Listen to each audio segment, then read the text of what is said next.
How's everybody doing? And tonight we're going to go over this podcast, which is the House of Business 2.0 podcast. We'd like to welcome everybody that came in. Everybody would like for you to subscribe to this channel, subscribe to what we're doing here.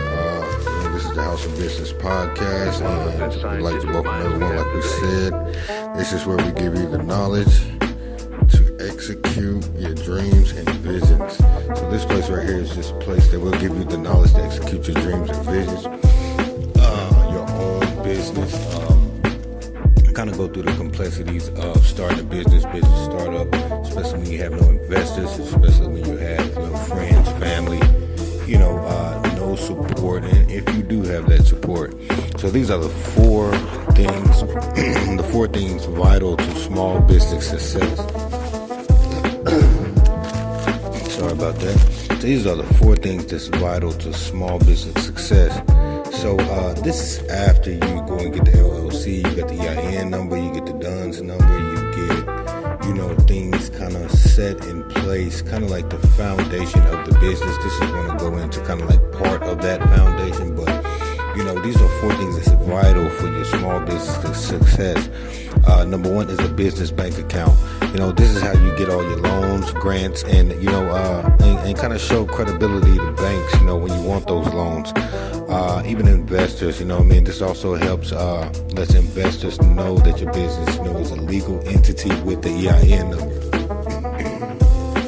Now, it's really hard to get a business bank account. Now, you can get a separate bank account and name it a business bank account. But with most companies, you have to have that EIN number, and that's good because you can kind of, understand what your business is spending, what's coming in from that bank account. It can kind of help with the profit and loss, a section of the profit and loss statements that come in, and it gives you credibility.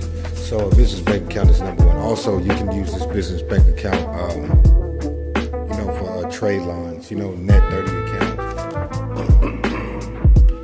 I use things like CEO, Creative, JJ Gold, other net 30 accounts or trade lines. They can kind of help with your business credit score. But I spend all those funds from that bank account, just to keep track of that. So number two, the second thing that's vital to small business success is your client database system. Okay, a lot of times before you go into business, just say that I'm a guy that's selling shoes. Before I establish the LLC and make it a legal entity, what I would do is I would start having clientele. I would build that repertoire of clientele, and make enough revenue to go in and make it a legal entity to pay taxes on, where I can go and get investments, catch the eye of investors. Start a website, just kind of get more predominant in my business dealings with that particular skill that I have of selling those shoes. So it'll come with a whole branding, a whole segment of branding. So you'll go through like the logo, the slogan, the website, the products, and so on and so forth. But yeah. Your client database system. This is for you to keep in touch with every client or customer that has ever done business with you in the past. To update them on your new products or services. So it's good to have that, a client database system. So what that does is like everyone that you've ever came in contact with or sold to, there's three things that you need from them. You need a first and last name, you need a working number that's their primary contact, and you need a primary email address, and you need a database system to keep and attach it to that particular company. See, me dealing with more than one company, I'm not going to keep a client in, let's say, a business consultant or a real estate consultant, and put it in with my clothing company. So that database needs to be separate. Each business needs to have a separate database. Now you can introduce some of your clients from one database to your other services in another company, but it's good to keep those things separate. So but you need to, and this system is also so you can update them on new products and services. So, and this can happen with marketing, a certain type of marketing. I cannot think of the name of it right now, but you can send email alerts, you can send text messages, you can also send updates through social media. So these are some marketing strategies that can keep your clients and your customers updated on, what are you doing? So it's good to have that system set in place. And also you can always go back to say you did a deal with someone on, let's say 100 pair of shoes, bulk, and they bought from you only one time. You need to kind of see, where they're standing. Did they go with a competitor? Did they, find a better deal? And that can also help you too with your target market strategy and your pricing strategy as well, getting the feedback from that customer.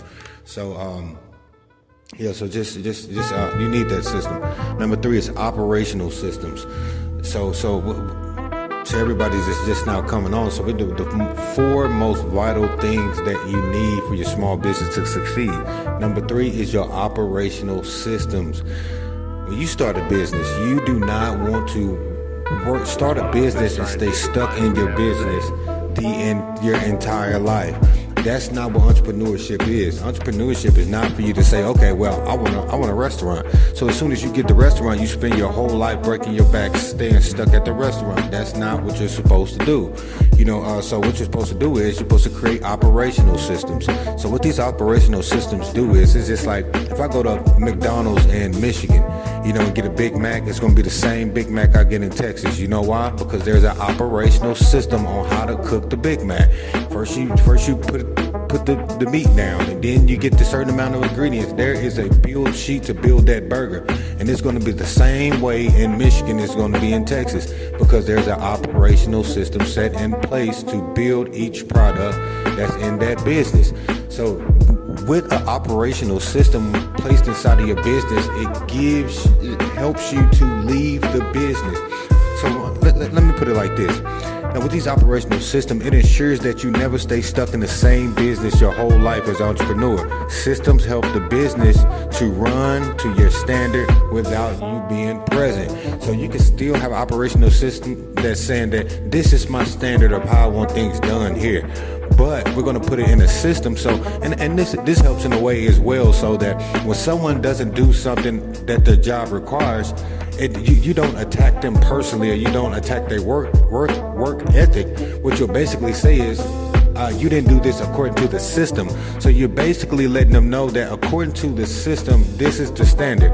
We're not saying that you're not capable of doing it. We're not attacking you personally. We're just saying that this is our standard, and we know that you need to meet this standard. So it's not the work ethic. It's just that they have this system set in place for a reason. Okay, so operational systems, that's number 3, and that's going to help you to get out of your business. That's going to help you to train someone to get out of your business. You do not want to stay there the rest of your life. Number 4, a personal tax accountant or a bookkeeper. Number 4 is something that's going to help you to succeed is you need an accountant. Anytime, any place you can get audited. Just say you start to make too much money. You will get audited, so you need an accountant, you need a bookkeeper, you need someone that's going to have those balance sheets, you need somebody that's going to have those profit and loss statements. And another reason why you need a bookkeeper / accountant is with the simple fact that you don't even know if your business is profitable. You don't even know if you're profiting. I met a lot of people, even from barbers to people who sold cars. They'll get the cars, they'll flip them, they'll make more money, and then they'll spend their money on bills. They don't have 2 different separate bank accounts. They don't even know if they're profiting from their business. And if they do profit, there's no way, if they got audited, that they could prove, that their business, even though it's a legal entity, that there's no way that they can prove that either they made a profit or they lost. So you need a bookkeeper, you need an accountant, you need a tax preparer.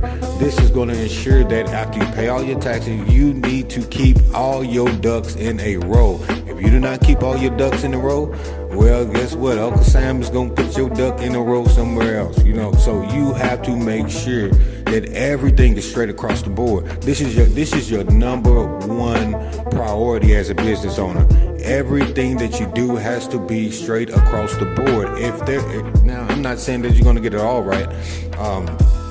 But you need a bookkeeper and slash accountant, and you need a tax preparer. A tax preparer is someone that can help you understand your deductibles. Anything that you do for your business, I don't care if you leave and you go get a croissant from Starbucks and you come back to the office. That time that you left the office or was coming to the office, you can write that off as a deductible, because that is something that you're eating to fuel you for business or for work. So if you go and get a coffee, that's a tax write-off. As long as you use your business bank card, that's a tax write-off. Your gas mileage is a tax write-off. All the office supplies for your business is a tax write-off. You taking a trip, just say that you took a trip and you took a trip to Italy. You took a trip to Italy, but you met a business partner down there. That trip, most of that trip is a tax write-off. You can spend $30,000 and write off $27,000 for a trip that you had the whole weekend that you had fun on. So you can set a meeting that's on Friday. You can get there on Friday. Have a small meeting, and you can have the rest or have another meeting Monday morning. But that whole weekend you need to pay for things. So it's basically you giving yourself a paid vacation. So you say you spend $30,000, comes from the business bank account, you'll write off $28,000. That's with the food, everything. Keep all those receipts. That would be a tax write-off. I've met someone that wrote an entire plane off as a deductible. So it's ways to do this. People don't really have the information on how to do these things. We'll go more into depth on how to get those tax write-offs and those deductibles. Or I will also send you to another source that I use to get that information if we don't have time on this one. But that is the 4 vital things that you need to succeed as a small business owner. Number 1 is a business bank account. We went over that. Number 2 is a client database system. Number 3 is an operational system for your business. And number 4 is a professional tax preparer, accountant, and bookkeeper. This is the House of Business podcast. I want to thank everybody for coming out and just listening. This is where we give you the knowledge to execute your dreams and visions. So there's nothing, we don't take donations or anything like that, but we give you the knowledge that you need to create generational wealth for your own family. Now, I want to let you know something. When you first start on this journey, it's not going to be easy. You're going to be mocked. People are going to look at your current situation instead of where you're heading. You know where you're heading. You can't let anyone knock you off of your path. You're going to be mocked. You're going to be betrayed. People are going to try to pull and push you in different areas. Some people, when they don't know what you're doing, they will automatically assume that they know what's going on. So what I said that to say this. I need you to focus on your goal. Focus on your dream. Focus on what you have prepared in your heart and mind and is passionate to do. If you can stay focused on that despite the distractions, it will come to pass. So, you take that knowledge, build your dreams. We'll meet you back here next Saturday. We thank you guys for coming out. This was quick. It was short. But